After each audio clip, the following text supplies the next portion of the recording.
We are talking with Doug Upstone from ImpactWageringSolutions.com, previewing Super Bowl 46 here on SBRtv. We're going to get to props in a moment, but we are right now going over all the positions and giving a team comparison and matchup rating. And now we're going to take a look at the offensive and defensive lines of both teams. Now, we talked about how the Giants got healthier in the running game. They also, later in the year, they also got healthier on the defensive line later in the year. And again, I feel like their defensive stats year long might not be truly reflective of what kind of team they're going to be putting on the field for the Super Bowl. How would you match up the defensive lines of these two teams? Yeah, what I would say, the Giants, there's no doubt that they have an edge in the defensive front. Okay. Because basically what they do is they start 4 defensive ends in the front line.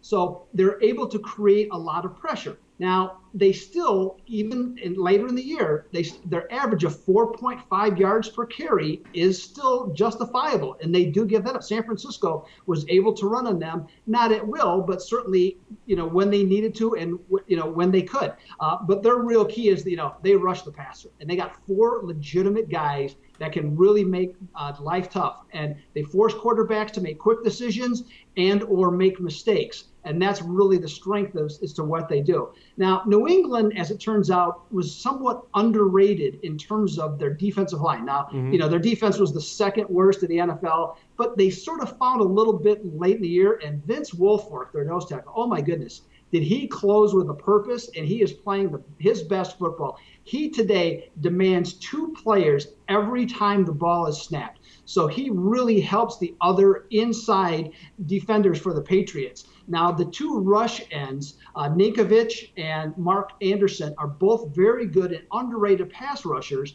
But the one thing that they are vulnerable is to the run. So this is where I think the potential exists, where Bradshaw could take advantage of them if they can set the edge and get some yardage outside on New England's edges. So overall, the defensive line, I don't think it's as big an edge as what people think, but I'll give it to the Giants by a point in this area. All right, and then the offensive lines going up against them, who would you give the edge to? I would give the edge to the Patriots. Okay. All right. So we got the quarterbacks, the skill positions roughly a wash. We got the offensive and defensive lines combined roughly a wash. All right. Let's move to the secondary. Now, New England has all year long, they had a much-maligned secondary. They've gotten a little bit healthier now with Patrick Chung coming back. Would you give the Giants a big edge in the secondary in the Super Bowl? I certainly would. And the Giants secondary isn't very good either. But in this particular, this is like choosing the worst of 2 evils.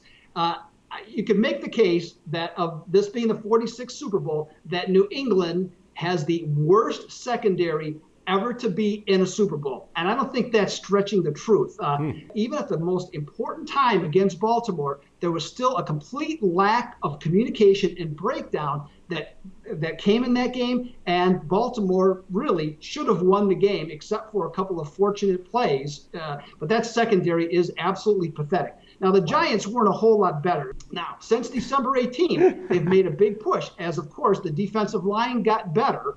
And with that, their adjustments in terms of what they did to help them were also an improvement. And they lowered that total down to 209.3 yards per game passing. So that was a huge difference. And because of that, I'll give the Giants a solid 2-point edge in this category. Wow. All right. So the Pats have a much-maligned secondary and a Doug Upstone-maligned secondary. Everyone hates the Pats secondary. I am on a mission. I am on a search to find one man in the world, just one man who does not malign the Patriots secondary. But you are not it. You give the Giants an edge again. All right. Well, that might be where the game is won and lost. Then what about special teams? You give an edge to either team with special teams?